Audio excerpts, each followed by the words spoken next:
I'm going to show you some of the techniques that you can use once you've mastered your MAXX machine just a little bit more. One of the things that I really enjoy doing is making my own rub-ons. I know some people call them stickers, but I like to call them rub-ons.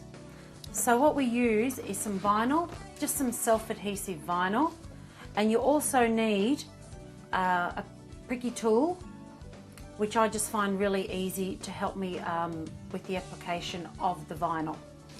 The idea is to cut through the top layer only of the vinyl.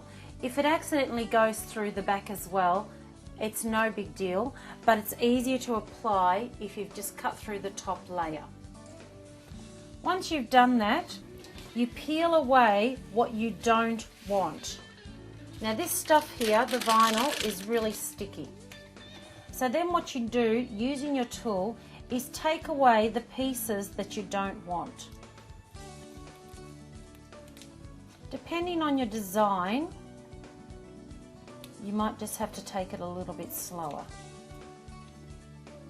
And if you're in the right light, you'll be able to see exactly where you need to take the pieces off.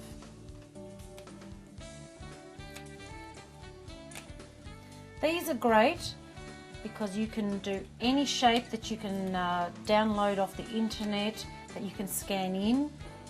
Kids can do their own designs and put on their lunch boxes, on their walls, as we'll show you soon,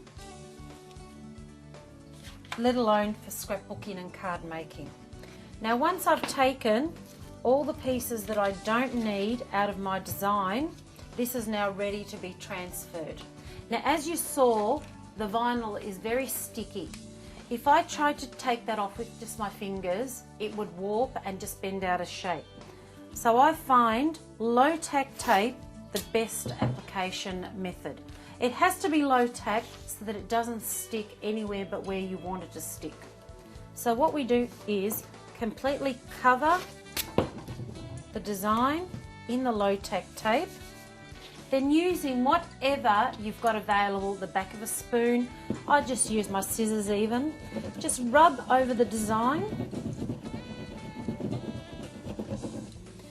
And what you should have is that the tape picks up your design. So now this is ready to put wherever you want. I'll put it down on just some paper.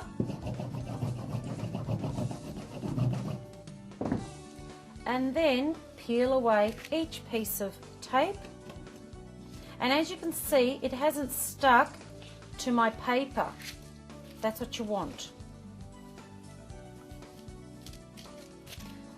And now that's good to go.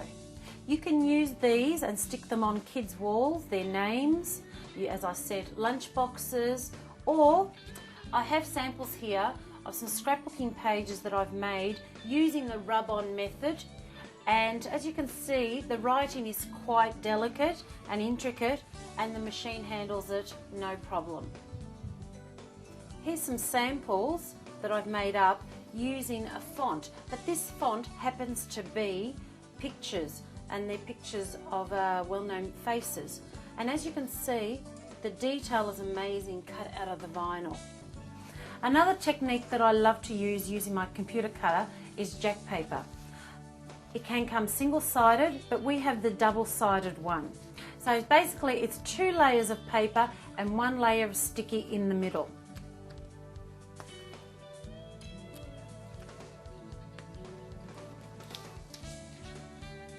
Okay. One of the ways that I like to use my jack paper quite effectively is to cut out a title and cut all the way through the 3 layers using my computer cutter. Once we've done that, we've got the word. Now what I want to do is, using my tool, just peel off the top layer.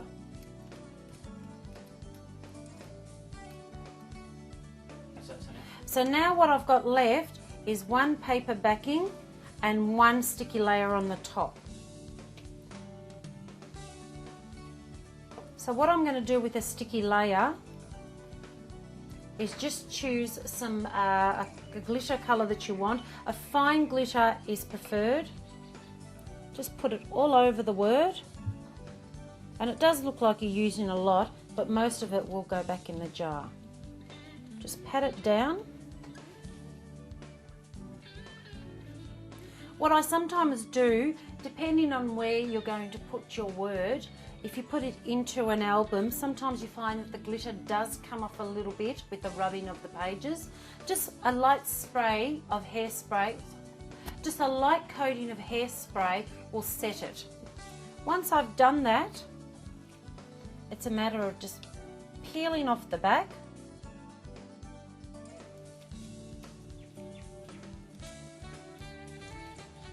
And now all I have left is my sticky title, and you can put that down wherever you want.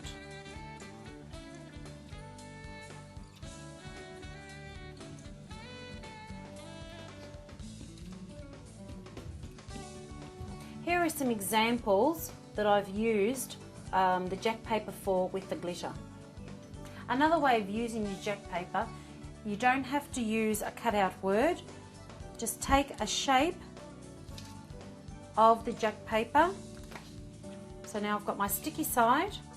What I like to do is just take a piece of lace, place a piece of lace on,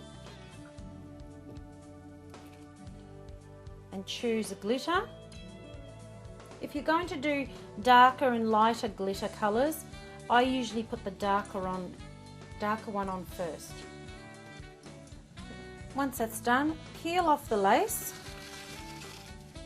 and you'll see white patches. Where it's white, it's still sticky. So what I'm going to do now is choose a lighter colour, and what you're doing is just filling in the blank spaces. So now what you've got is a piece of patterned glitter. You can just peel off the back and stick it down wherever you want.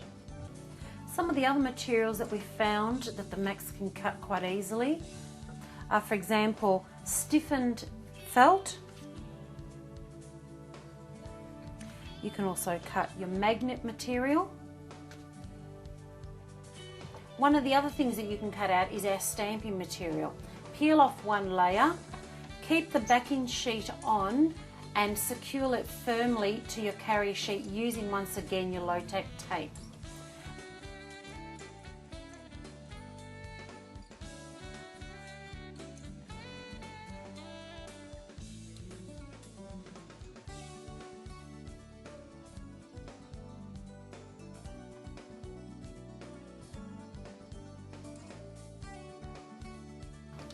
Cutting through all three layers, once it's cut, you simply pop out what you've cut, take out the bits that you don't want, peel off the backing. So now what you've got is your own homemade stamps. So what you're going to do, for example, is you could stick that to one of the acrylic blocks or just a piece of timber, and there you've got your own homemade stamps. Another thing that you can use your vinyl for is to make your own personalised balloons. We use the foil balloons for this, not the rubber ones. I've already cut out a message to go onto my balloon, and I've weeded it and I've put my tape on it. So now it's ready to apply to the balloon. Simply peel it off. Make sure all your pieces are on there. Take your balloon and just apply it gently at first. Rub it with a cloth and then just gently peel away each part of the tape that you won't be needing.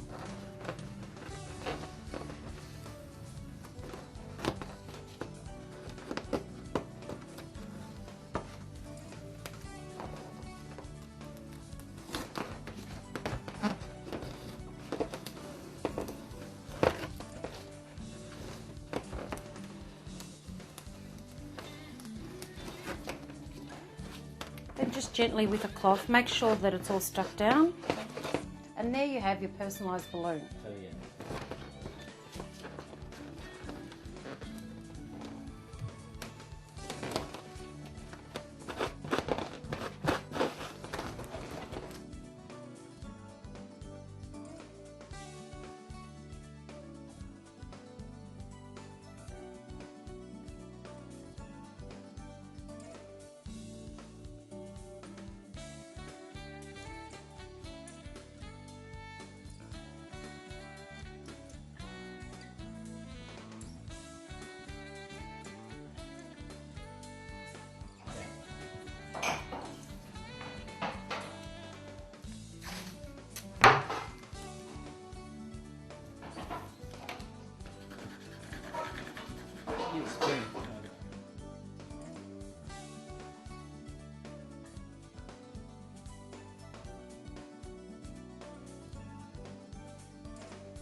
Removal of the vinyl can be achieved by first heating the sign and then scraping it off with a plastic card.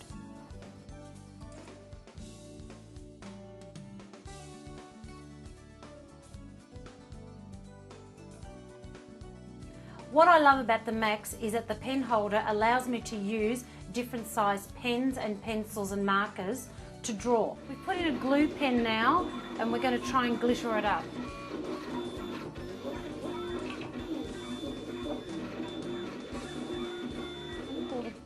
Glitter on now. Pat down very gently.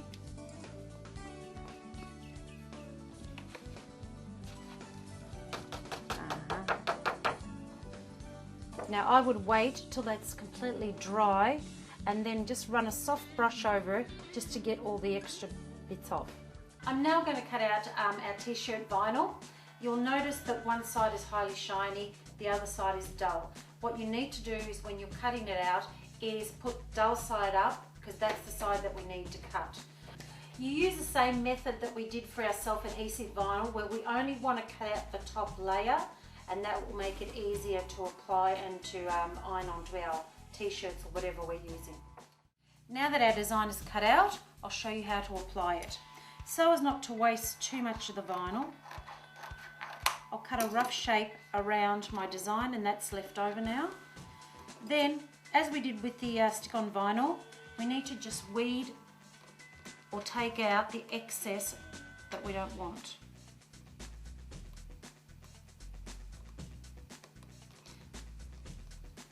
So as you'll notice, we're left with the hard plastic see-through backing.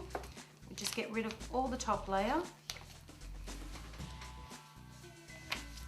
You'll see your shape emerging.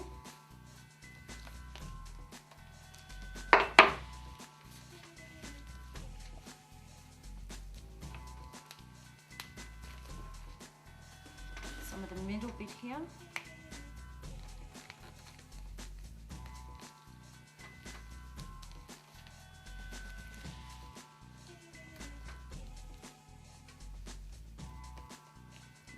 Fantastically and so clean.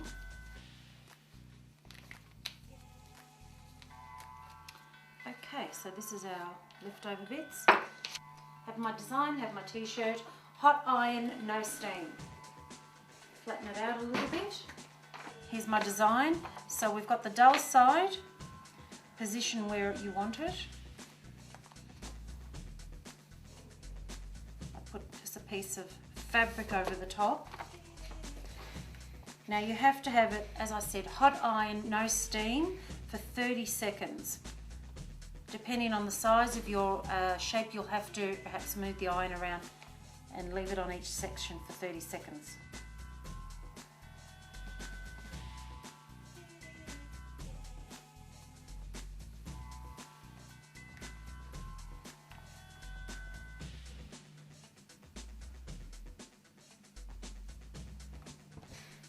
Okay, so it's been approximately 30 seconds. Now you need to leave it until it's cooled before you take off the top layer. Make sure that your design is completely cold before you try to lift off the backing, otherwise the design will lift off with the backing.